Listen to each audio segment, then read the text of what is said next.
Right now, Pittsburgh's best sports show is about to begin. Call us or tweet us. We've got things to talk about on the Ireland Contracting Nightly Sports Call.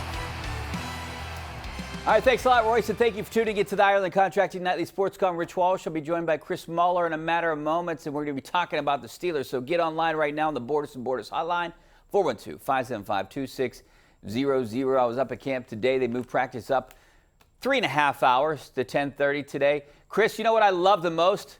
Some of the Tomlin-isms that you get. You have to get ahead of Doppler. It's like Doppler is a person. You got to get ahead of him. I love that saying. I might say that and use that all the time now. Got to get ahead of Doppler. So maybe Kristen Emery or somebody. I tweeted Mary Hours in the middle of the show. The whole show wanted to know, do you guys even use Doppler radar anymore? Doppler radar feels like a relic from my childhood or from the mid-2000s. Do we have a Viper radar? Do we have a newer, the $6 million man, Steve Austin of radars? What I want to know is Doppler still current, and is Mike Tomlin therefore being contemporary with this, probably the most ridiculous of all of his Tomlinisms, and one that he probably made up on the spot? Well, I don't know. I know we got First Alert.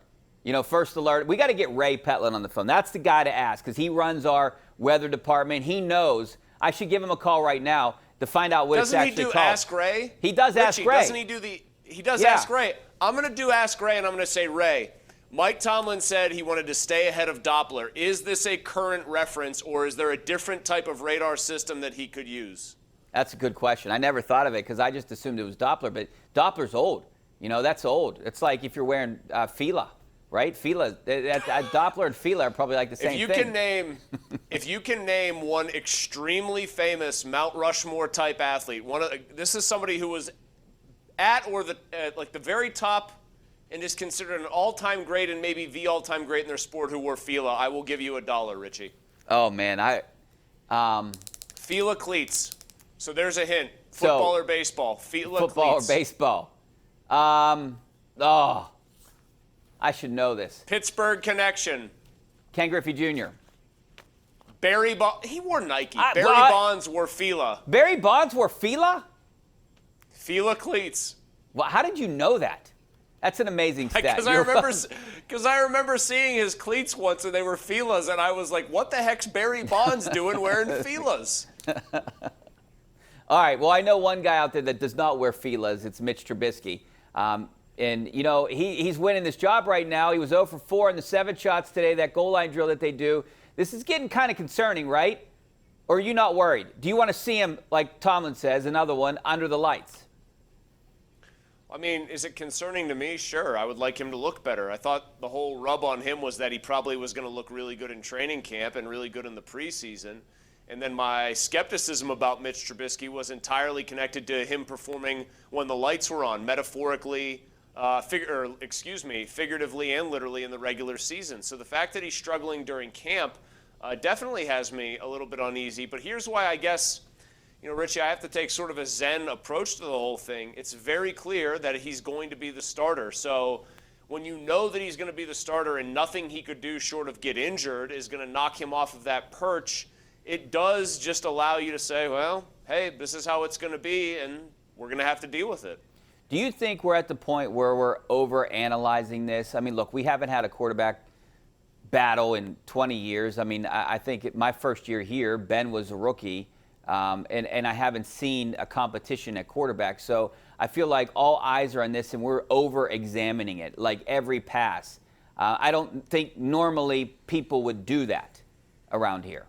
With that, to the question, are we overanalyzing this? With every fiber of my being, I say no, we're not.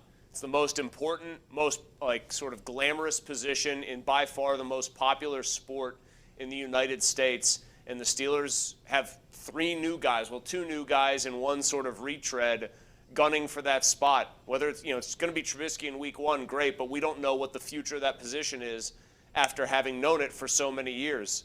I don't think a big enough deal can be made about it. One of the things that has me scratching my head is when people say, oh, talk about something other than the quarterbacks. There's only so much you can. No. Like, a bunch of other things on this team could be really good, and if that quarterback situation is not, guess what? None of it matters because it's all going to go kaput.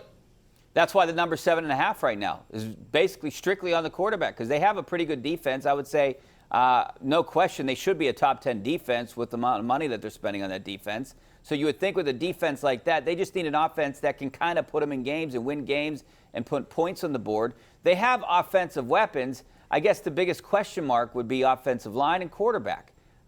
You feel like they improved their offensive line a little bit, but I mean, if a quarterback can just be a game manager, which I think Mitch Trubisky could be the best one this year out of the three, I think they'll be in pretty good shape. I don't understand why that number is so low, and I don't want to sound like a homer here. I feel like I'm kind of realistic when it comes to the Steelers. I don't pick them every week, but I don't see how they can't win more than 8 games this year. Well, I think they've got real questions at quarterback. That's the bottom line. The rest of the division doesn't. I mean, the Browns do. It's just a matter of when and if. Well, it's not a matter of if. It's when that suspension kicks in and for how long it ends up being. But Jackson's a proven commodity.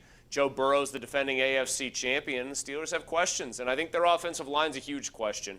I feel good about James Daniels, who I found out today from Hub Arkish on the show, a Chicago Bears insider.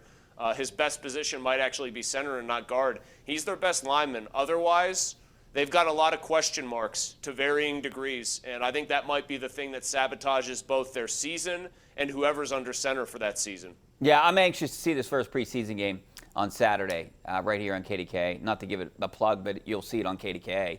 Bob Pompiani, Charlie Batch has the call. I'm just anxious to hear Pomp, because I love hearing Pomp call games, but I'm anxious to see him calling the quarterbacks. I want to see Trubisky. My opinion tomorrow, my thought is that Tomlin's going to come out and say, Mitch Trubisky, he's going to run for maybe the first quarter, into the second quarter. Mason Rudolph's going to take over into the second quarter, into maybe the third quarter. Then it's going to be Kenny Pickett to finish it up. And you can maybe kind of tell that by practices. You saw Mason Rudolph run the 2-minute drill, so did Kenny Pickett today. So you can maybe glean some things from that. Is it gleaning season? I guess, yeah. I think Kenny Pickett might play the most. He might play most of the second half. I think it'll be Trubisky, then Rudolph for varying degrees of length in terms of how many series they get. And then Pickett's going to get a shot to see what he can do. And I just hope he's not running for his life the whole time because of that third-string offensive line, which is abhorrent. All right, we got to take a break. We're going to take some phone calls coming up next. Stay right there. 412-575-2600 is the number. Back in a couple minutes.